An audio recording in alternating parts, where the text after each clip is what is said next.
Hello, this is Thermochemistry 104, heats of reaction from bond enthalpies. And for the record, this video is very tardy, and so you guys will have another day on the worksheet that's associated with this assignment.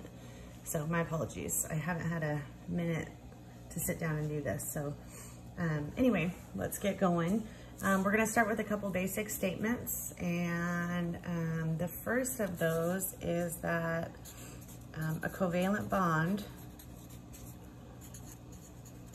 is a shared pair of electrons.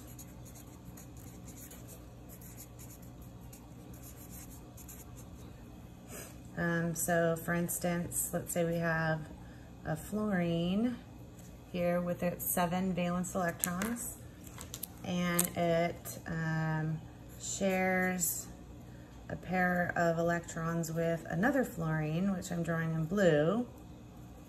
And then this shared pair of electrons right here, hope you guys can see that orange, yes you can. The shared pair of electrons is the bond. Okay? And they share electrons, of course, so that they get 8 valence electrons. That's the octet rule that we learned last year. And the other thing that you want to remember too is that to break a bond requires energy.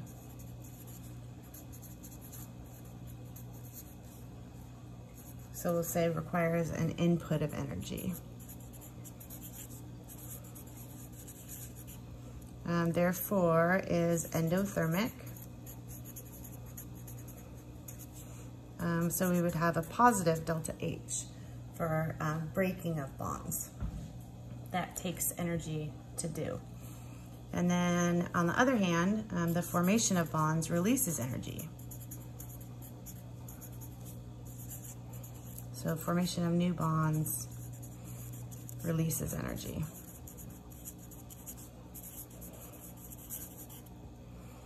We'd say therefore is exothermic and is a negative delta H. Okay, a bond enthalpy, PY, I missed the L there. That looks kind of weird, but it says enthalpy. So bond enthalpy is the energy needed in kilojoules per mole to break a specific bond.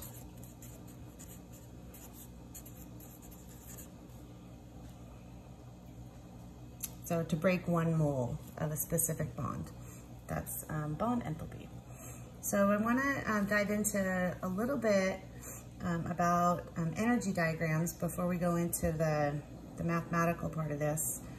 And so we're going to draw an energy diagram.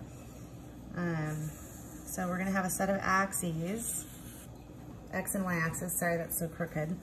On our X axis is going to be a time. You'll also see this called a reaction coordinate. And then over here we would have potential energy. So let's turn to the side here to write this. So as time goes by, when we're looking at potential energy, how does that look during a reaction? So if we start here just at any given point, we could think of this as our reactants. So we'll make a little R here. And then we'll also have energy of our products. And just as a side note,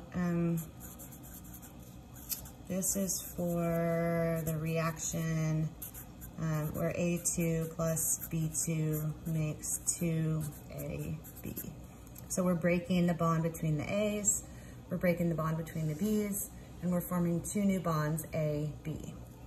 So here's our reactants, and this would represent the level of energy when A is bonded to A and B is bonded to B. So we have the reactant molecules there.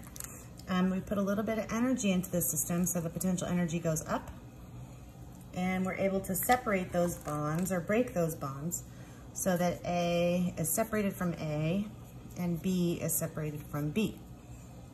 And then we have the downhill here, where energy is released when the new bonds are made. So we end up with AB and AB. So over here, these are the products. Okay, so we're just gonna label a couple things on this diagram. The first thing is this energy from here to here. This is the energy to break the bonds. This is also known as activation energy.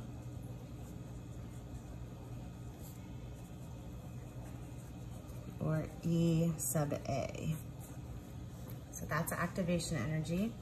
And then we would also label this distance from the broken reactants, broken apart, down to the products, sorry. We would call that, this is the energy released when the bonds are made.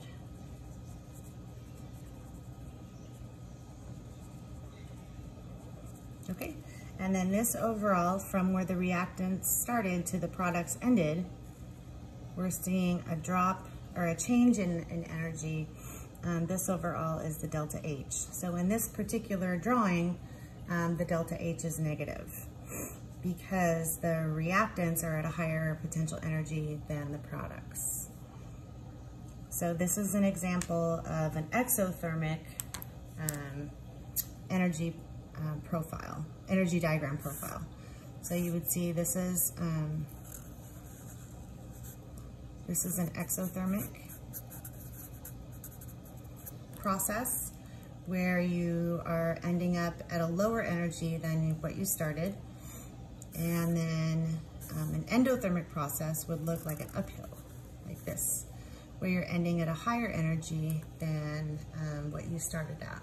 So this would be endothermic. Okay, either way, you're separating the reactants from each other. So you're breaking the bonds in the reactants, and then you're getting out energy as the new bonds are made. Sometimes that energy is more than what you put in, and sometimes it's less than what you put in. So this is overall, we would have a negative delta H here, and this overall would be a positive delta H. These distances from reactant up to the top here is still activation energy, and this difference from the beginning to the end is still the delta H. Okay, so we want to look at one final thing, and that is the equation when we want to use bond energies, and that is for heat of reaction. We take the bond enthalpy of the bonds broken minus the heat of the bonds that are made. So it's always broken minus made. So this is opposite of using heats of formation, where you do reactants minus products. Or sorry, you do products minus reactants in that case with heats of formation. And in this case, you're actually doing the bonds of the reactants and subtracting the bonds of the products. And the delta H, these numbers or these values come from a bond energy table that was passed out in class. And so it looks like this, and you can find these on the internet very easily. Some are more extensive than others. This one's pretty limited in its scope, but it has everything that we need for our purposes. So we will come back with another example in part 2. Okay, thank you, bye.